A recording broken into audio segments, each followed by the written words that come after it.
진짜 덥기도 더웠고 그리고 그 더위가 오래 가기도 했습니다.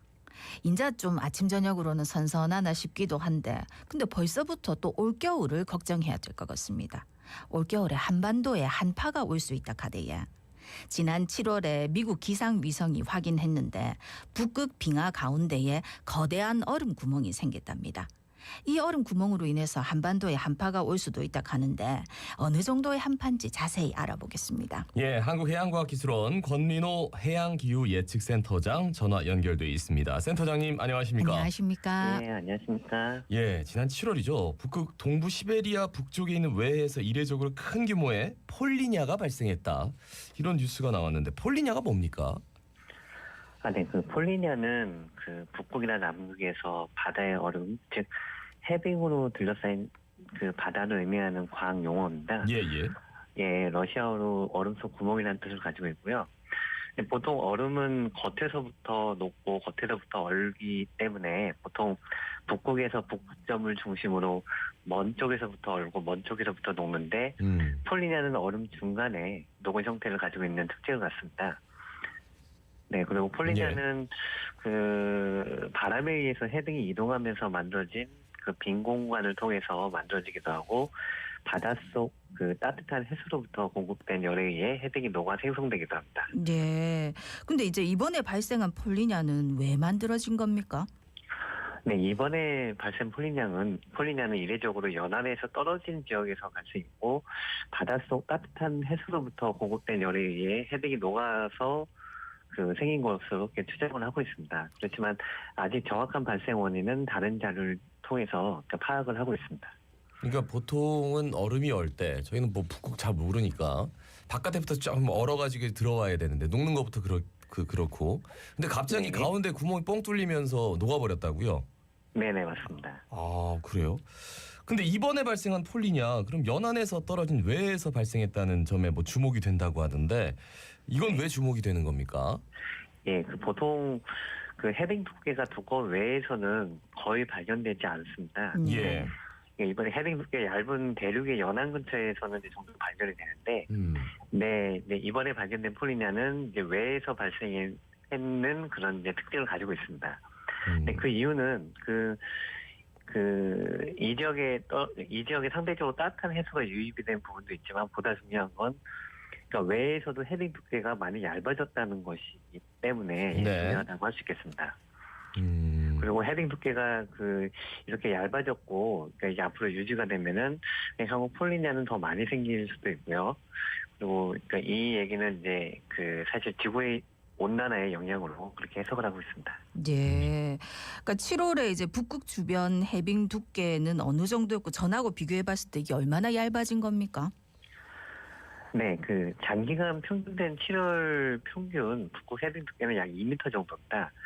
근데 올해 7월에 북극 해빙 두께는 한 1m 30cm 정도로 많이 얇아져 있습니다. 예. 그리고 이 수치는 북극 전체를 평균한 거고요. 사실 북 해빙 두께는 지역에 따라서 큰 차이가 날 수 있는데, 그러니까 예를 들어 그린랜드 북쪽의 장기간 평균된 해빙 두께는 4m가 넘고요. 예. 반면에 북유럽 북쪽의 북극해인 바렌츠의 그 지역의 평균 해빙 두께는 50cm가 안 됩니다. 올해 7월인 경우에 동시에베리아의 해빙 두께는 1m 미만으로 매우 얇아져 있는 상태입니다. 그러니까 해빙도 뭐 다 평균하면 이 정도인데 어떤 데는 정말 많이 얇아져 있고 어떤 데는 지금 유지가 되고 있고 그런데 이 폴리냐가 이제 계속 된다면 뭐가 문제가 되는 거죠? 예, 일단 폴리냐 현상 자체 하나가 뭐 오래 지속되더라도 그 영향이 크지는 않을 수 있습니다. 예. 사실 폴리냐 현상 자체는 다른 기후 지역에 영향을 많이 준다라는 그런 보고는 많이 없고요. 예. 근데 이게 외해 폴리냐가 발생했다는 것은 앞서서 설명드렸지만 북극의 해빙이 전체적으로 매우 얇아져 있다는 것이기 때문에 그러니까 폴리냐 현상은 이제 이상 기후의 원인이 될 수 있다라고 얘기할 수 있습니다. 네, 그러니까 폴리냐 현상 자체 자체가 어떤 뭐 지구에 영향을 준다기보다는 그게 많이 얼음이 얇아져 있다는 증거가 될 수 있어서 그게 좀 이상기후랑 연결시켜 줄 수 있다는 얘기신데 그러면은 요 지금 네. 폴리냐가 이렇게 외에서도 발견되고 이렇게 됐다면 요게 한반도에는 기온에 어떤 영향을 미칠지 뭐 겨울에 뭐 영하 10도 이하의 한파가 발생할 수도 있다 이라던데 이거 어떻게 되는 겁니까? 예, 북극의 해빙이 많이 녹으면 예. 한반도를 포함한 동아시아 지역에 한파를 야기할 수 있습니다. 폴리냐 하나를 의미하는 건 아니고요. 그러니까 보통 그 지구 대기에서 북극의 공기와 중위도의 공기는 그러니까 제트류를 경계로 양분되어 있다고 할 수 있는데요. 예. 근데 제트류는 잘 아시다시피 중위도에서 나타나는 강한 서풍으로 그러니까 북극의 차가운 공기와 중위도의 상대적으로 따뜻한 공기가 섞이는 것을 방해하고 있습니다. 네, 그런데 어떤 원인에 의해서 북극의 공기가 상대적으로 따뜻해지면 아하. 제트류의 강도가 약해져서 북극의 찬 공기가 제트류 경계 지역을 넘어 중위도로 침투할 수가 있습니다. 네, 그렇게 되면 이제 중위도 지역에 포함된 한반도 지역이 한동안 북극의 찬 공기에 노출이 돼서 영하 10도 더 떨어질 수도 있는데요. 그 이하의 한파를 경험할 수가 있습니다. 그러니까 더 추워야 되는데 영하 네. 10도 이하면 우리는 막 추워가지고 힘든데 어떻게 네. 보면 제트 기류가 막을 수 있는 범위에서는 조금 이제 섞일 수 있는 여지가 생기는군요, 그죠? 맞습니다. 그래서 네. 넘어오는 거예요, 한파가. 네, 예. 맞습니다. 아, 그래요. 제트 기류 이 녀석이 힘을 못 쓸 정도로 지금 북극이 따뜻해지고 있다 그러니까, 이 예. 말씀인데 네. 그러면 폴리냐로 인해서 바다 표면이 더 많이 드러나면 뭐 네. 북극해 생태계에도 뭐 영향을 줄 수 있다고 하더라고요. 뭐 당연한 얘기지만 네. 예. 좀 자세한 내용 짚어주실까요? 네, 북극해가 해빙으로 덮여 있으면 해빙으로 덮여 있는 지역의 바다에는 식물성 플랑크톤이 광합성을 하기가 상당히 어렵습니다. 예. 덮여있기 때문에. 근데 플랑크톤을 먹고 사는 그곳에 서식하는 해양 생물도 거의 발견되지 않는데요. 근데 폴리냐로 인해서 바다 표면이 드러나면 그 지역에 식물성 플랑크톤이 광합성을 할 수 있어서 늘어나게 되고요. 그러면 그 식물성 플랑크톤을 먹고 사는 해양 생물도 동시에 늘어나게 됩니다. 예. 네, 그렇게 되면서 자체적인 생태계를 형성하게 되는데요. 그래서 폴리냐는 보통 이제 기후에도 영향을 주지만 해양 생물의 중요한 서식처가 될 수 있기 때문에 중요하다고 할 수 있겠습니다. 예. 오. 근데 아까 이제 이 폴리냐가 외에서도 발생되는 걸로 봐서 그러니까 거기서 찬 공기가 밀려 내려왔고 한반도가 아주 추워질 거다 그렇게 말씀하셨는데 그렇게 되면 우리 부산 같은 경우에는 사실은 겨울에 영하로 내려가는 날이 잘 없거든요. 네, 맞습니다. 그런데 부산에도 영향이 와가지고 우리는 눈 대비 이런 게 잘 안 되는데 눈도 혹시 내릴 가능성도 많을까요? 예, 물론입니다. 예, 기후적으로는 잘 아시다시피 상대적으로 이렇게 기온이 높기 때문에 겨울철에도 이렇게 눈이 많이 안 내리는 이제 기후적인 특성을 가지고 있는데요. 네, 물론 이제 해마다 기온은 상대적으로 크게 변화가 있을 수 있습니다. 예. 어떤 해는 추운 겨울이 될 수도 있고요. 어떤 해는 상대적으로 덜 추운 겨울이 될 수 있는데요. 네. 근데 이게 이제 북극 해빙이 많이 녹은 해에는 북극 한파가 올 수가 있는데 북극 한파가 오는 해는 상대적으로 추운 겨울이 되는 거고요. 근데 그런 경우에는 겨울철 부산에 내리는 비가 전부 다 눈으로 바뀌기 때문에 많은 눈이 내릴 수가 있습니다. 예. 근데 부산에 눈 내리면 진짜 적응을 못 그러니까 하겠더라고요. 이 대비를 해야 되겠다. 네. 예. 스노우체인 감고 있어도 막 정말 네. 차가 자기 마음대로 가가지고 근데 올겨울은 춥다. 눈도 내릴 수 있다. 앞으로 북극 해빙이 지금보다 더 줄어든다면 이제 갈수록 더 줄어드는 거잖아요. 네네. 어떤 일이 벌어질까요? 네, 보통 북극의 얼음이 하얀 얼음은 북극에서 오는 대부분의 태양빛을 바로 반사를 할 수가 있습니다. 예. 네, 그래서 북극 해빙이 덮여 있으면 다른 지역에 비해서 더 낮은 기온을 유지할 수가 있는데요. 근데 바다는 해빙보다 태양빛을 덜 반사하기 때문에 북극 해빙이 줄어서 바다가 드러나게 되면 그 지역은 더 많은 태양 에너지를 받게 됩니다. 예. 그럼 더 기온이 더 많이 오르게 되고요. 기온이 더 많이 오르게 되면 더 많은 북극 해빙을 녹이는 그런 악순환이 반복되게 되는 거죠. 예.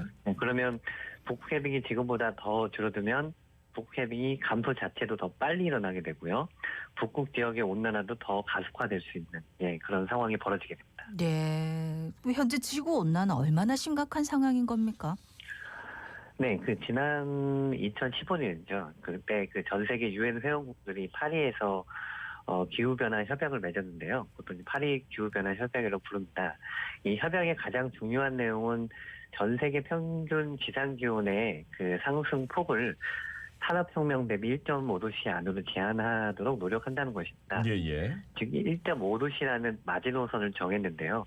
네, 현재 상태로는 그 마지노선을 10년 안에 돌파할 수 있다는 그런 보고가 있습니다. 예. 그 마지노선을 돌파하게 되면 뭐 폭염, 뭐 가뭄, 집중호우 등 뭐 상당히 많은 그 이상기후 현상들이 큰 폭으로 증가할 수도 있고요. 네. 그리고 이제 뭐 생태계가 이제 파괴되기 때문에 예. 혹시 수확량도 줄고 그러면 이런 자연재해뿐만 아니라 이제 개발도상국 중심으로 그러니까 이제 심한 식량난을 겪을 수도 있습니다. 근데 이미 저 이상 기후가 뭐 나타나고 있기 때문에 지금도 네. 충분히 아니 무슨 9월인데 이렇게 비가 많이 오고 비가 많이 오는 정도가 너무 심하게 많이 오니까 예, 한꺼번에 막 100mm씩 막 쏟아지는 경우도 왕왕 있고 말이죠. 네. 예, 이미 시작이 됐다고 해도 과언이 아닌데 지금 당장 뭐 할 수 있는 게 있을까요? 어떻습니까?